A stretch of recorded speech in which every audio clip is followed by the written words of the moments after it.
Hello, my name is Darcy and I'm one of your friendly neighborhood teen / 20-somethings librarians. Today we will be making DIY flip-flops. It's a pretty easy project and you only need a few things. So if you picked up a kit, you should have one piece of white cardstock, one brightly colored foam tile, one t-shirt, and a tiny pencil. You'll also need a good pair of scissors. These are going to have to cut through the foam and the t-shirt, so make sure they're pretty big and they're pretty sturdy. So to get started with our flip-flops, the first thing we're going to need to do is figure out how big they'll need to be. That is where your cardstock comes in. Okay, so you've got your cardstock. Now you're going to look at your feet. If one of them is slightly larger than the other one, then that's the one you're going to want to trace. So you're going to put the piece of cardstock on the ground, put your foot on top of the cardstock so it's completely on the paper, and then using your little pencil, lightly trace around the outside of your foot. If you don't want to trace your foot and you have a pair of flip-flops you already like the size of, you can just trace the flip-flop size. So here is my traced outline. It's very sloppy and that's okay. I also kind of dipped in here where the arches of my feet are, and that's not really great for shoes. So once you get your traced outline of your foot, make sure you include the spot in between your big toe and the rest of your toes where you might put the centerpiece. You're going to want to get a little dot or line in there. But we're going to go through and kind of flare out the edges of this. So just make it more of an actual shoe shape and less of a foot shape.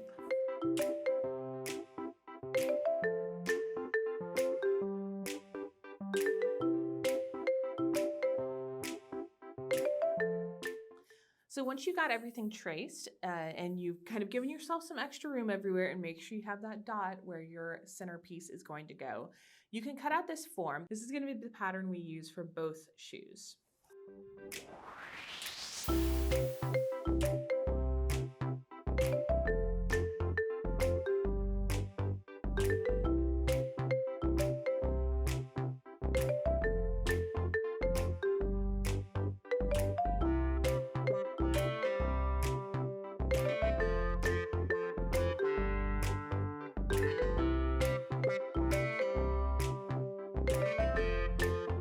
All right, once you have your pattern cut out, we are going to work on the bases. So your tile has two sides to it.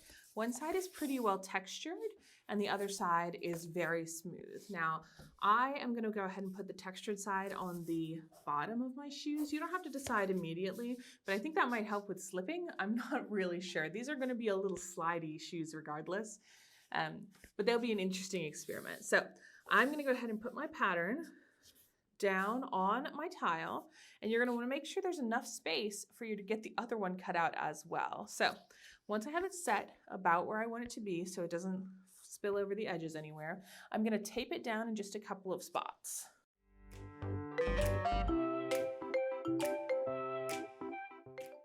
Okay, so now my pattern is stuck to my tile. I am going to take my big scissors and carefully cut out around the pattern. You want to try and go as straight as you can and do as few cuts as possible. It's going to be tricky. You're going to have to clean up your foam a little bit afterwards, but just go slowly and be careful if you can.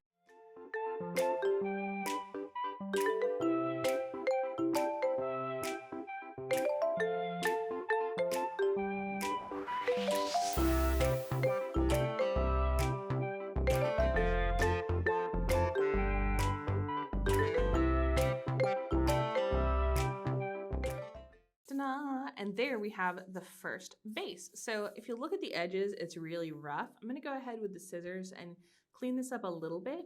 Now, if you at home have a Dremel or a rotary tool and you feel very confident with it, you can put on one of the sanding wheels and a mask. You need to make sure you don't breathe any little bits of foam, and you can kind of sand this area smooth. But if not, don't worry about it. As you wear these a little bit, they'll kind of smooth out as they get scraped across the ground. So I'll just trim it up a little bit in the worst spots, but I'm not really that worried about it.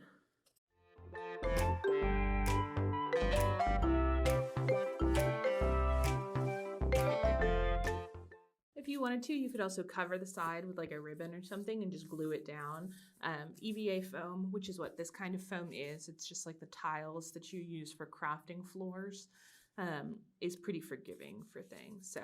So I'm going to say that that's pretty acceptable. I'm fine with that. So that's one shoe base down. Now we're going to cut the other one. Before you start cutting, remember, we need to flip our pattern upside down so that we have a matching pair of shoes instead of two of the same left foot. So I'm going to set it down. I'm going to tape it down in my corners again and then cut this one out the same as this. Ta-da! So when you got your two, I'm going to trim this one up again, and then I'm going to kind of compare them and maybe do a little bit of trimming so that they match a little bit more. Again, it does not matter that much. No one's going to be carefully scrutinizing that your shoes match perfectly. Okay, so we're going to put our bases and our pattern aside for now. Don't throw away your pattern yet. We still need to deal with that little hole. And we're going to clean up our foam and work on our straps. So to make our straps, we're going to cut up our t-shirt. First thing you got to do is take it out of the bag if it's still in its bag.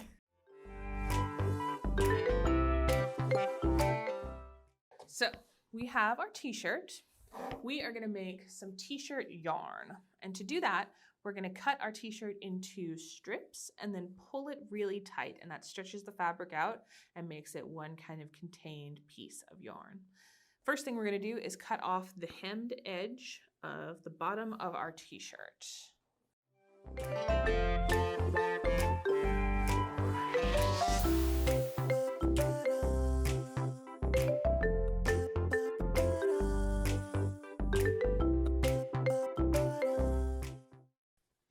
And we don't really need that anymore. So now that we have the raw edge on the bottom, we can start making our yarn. So I like to make one continual piece of yarn, which means you're going to spiral up the body of the t-shirt. So you're going to start at the edge, snip up a little bit, and then you're basically just going to cut around until you run out of t-shirt. Now, okay, I've cut these first bits a little too small because when we stretch them out, they get crazy thin. But it all kind of depends on what you want your straps to look like. I'm going to braid mine, so this might actually be an okay width, but be careful because it will rip like that one did if you cut it too thin. I wouldn't say... I would shoot for at least an inch wide, maybe 3/4 of an inch wide when you're cutting, but anything smaller than that is definitely going to rip as you pull it. So this is the basics of t-shirt yarn. You're cutting strips of t-shirt and you're pulling it tight so it gets really skinny and tight like yarn. You can cut the widths however you want. It just depends on how you want your straps to look. So we'll come back here with some t-shirt yarn.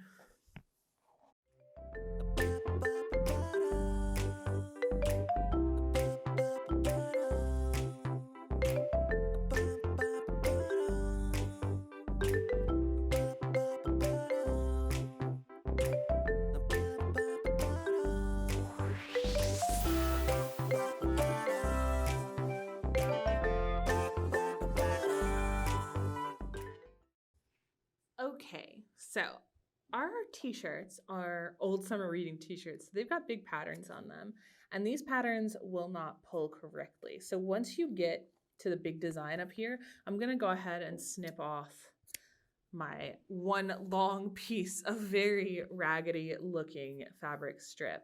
Now, there is another way that you can make t-shirt yarn if you don't want to do the full spiral. Mine is really messy looking, but when you pull it, it doesn't really matter. But if you would rather do yours in loops, which are a little bit easier to cut than having to go all the way around, you can do that. Let me show you how it works on one of the sleeves. So you still don't want your seam. We'll cut that off. But instead of going round and round the t-shirt, you can just cut strips. And then you've got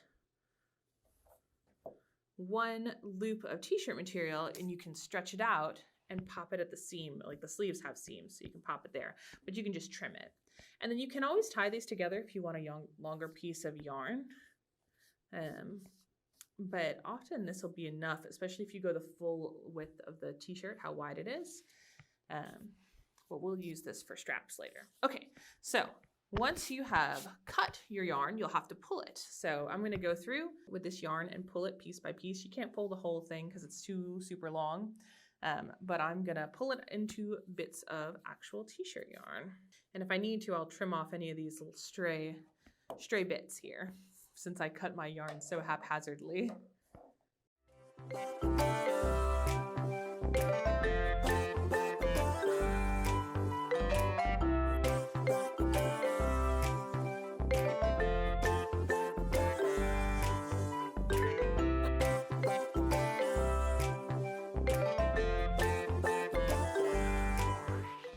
Now I've pulled all of my yarn. I had a couple of breakages, but I've got quite a bit of it. So I'm going to kind of look at how much I've got and how many big strips I have. Like this is kind of a larger bundle.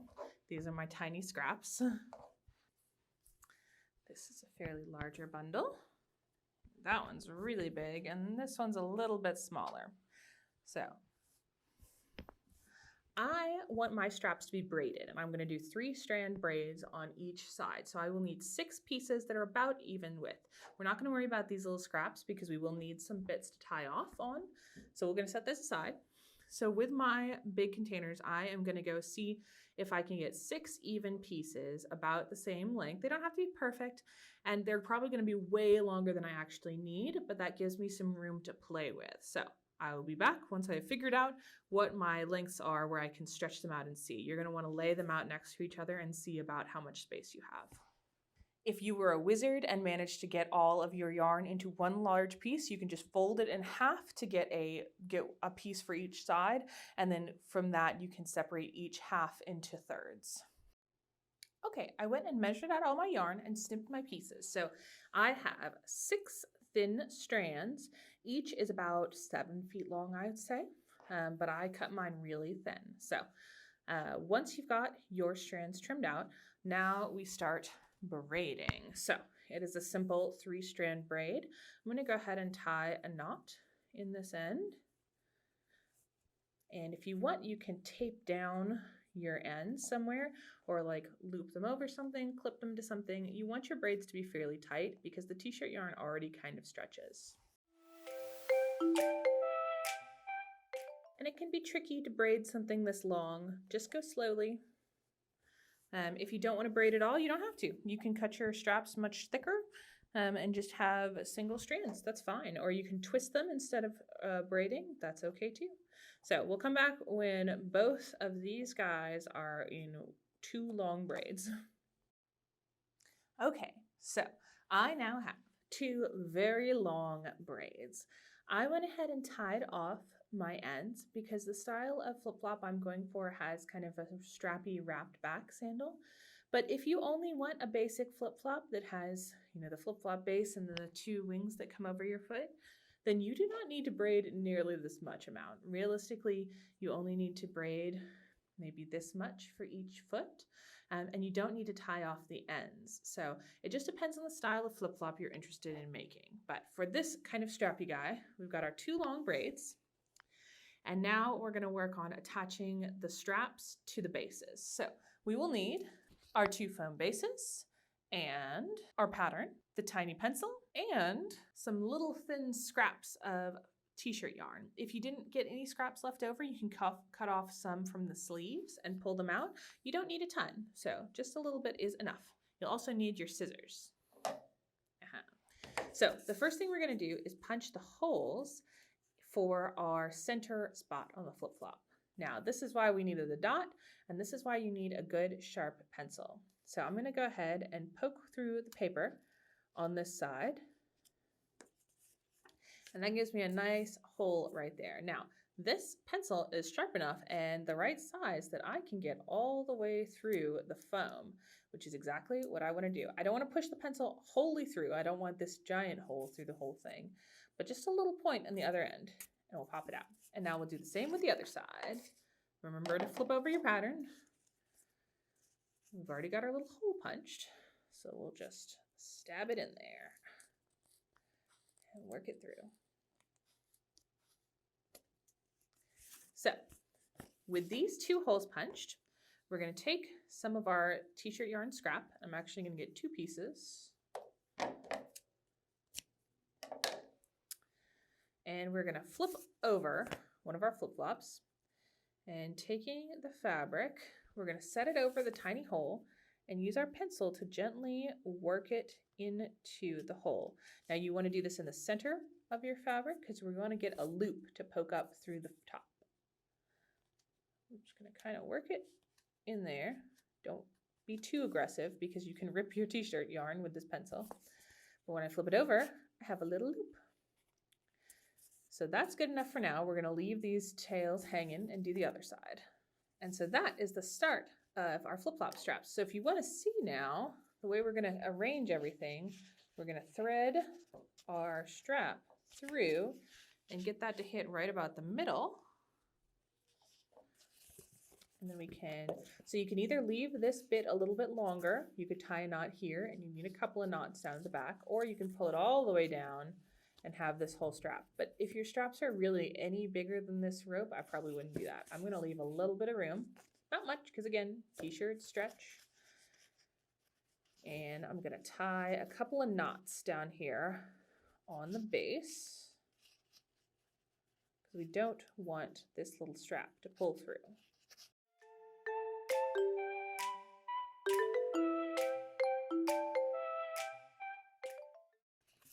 So that's pretty good. Now you are going to feel this under your shoe a little bit, but it's not really too bad. I've walked around in a pair of these that I've made.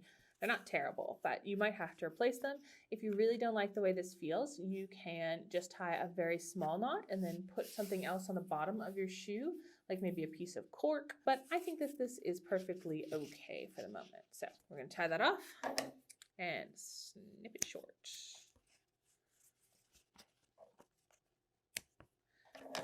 And we're going to do the same thing with the other side. Okay, so that is the center strap for our sandals. Now we need to figure out how we want the backs, the sides to attach. So if you're making kind of traditional flip-flops, you would probably want your holes to be like right about here-ish. If you want to put on the flip-flop sandal and kind of stand on it and see where you want your straps to connect in the back, you can do that. I'm just going to eyeball it. I'm going to put mine like right about here, I think. So you're going to do the same thing you did before. You're going to punch in with your pencil and get all the way through. Now, you don't want to get too close to this edge. Like this is even a little close. I would not go any closer to the edge of your sandal than this because you can rip through the side of your foam.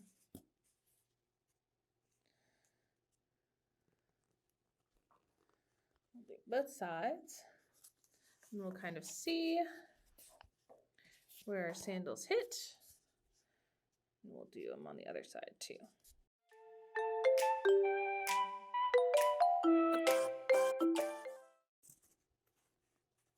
So if you wanted traditional flip-flops that did not have these kind of extra strappies around the back to wrap around your ankle, you could move these holes a little bit closer in and see if you can fit the entirety of your fabric, probably unknotted, through the hole. If you have fairly thin braids, like this braid could probably get through if I hadn't tied a knot. You can get it all the way through and then tie knots in the back, and then you've just got a traditional flip-flop look, right? But I like the little loops and I want straps on the back. So I'm going to take some more of my useless tiny t-shirt yarn, cut some more loops, and do the same thing we did for this first one, except I'm going to leave a slightly longer strap loop here and loop them through.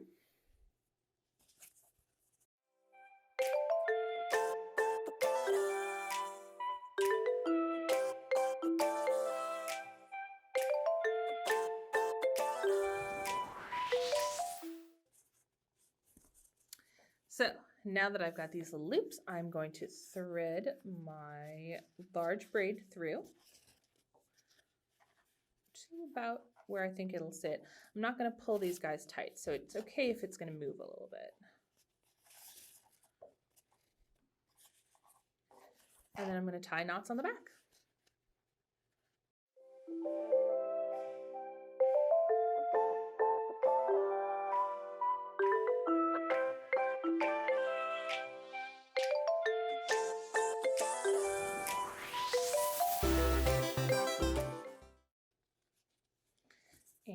We'll trim the ends.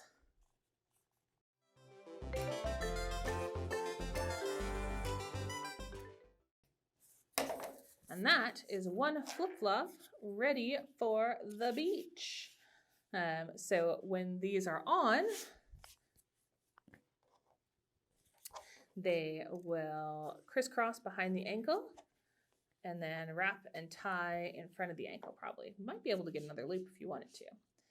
But that is the basics of making your own flip-flops. So this foam won't last forever. It's not super thick at all, but you could always put another piece of EVA foam on the bottom if you wanted to. Then you could eliminate this knot a bit. You could not knot it quite as big and glue it down and stick another piece of foam down there and make them all squishy again.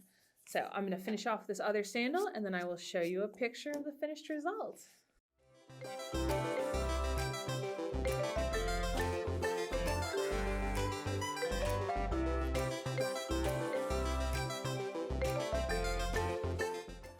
Those are our finished strappy sandals. Thank you guys so much for watching, and I hope you have fun with this project. Bye.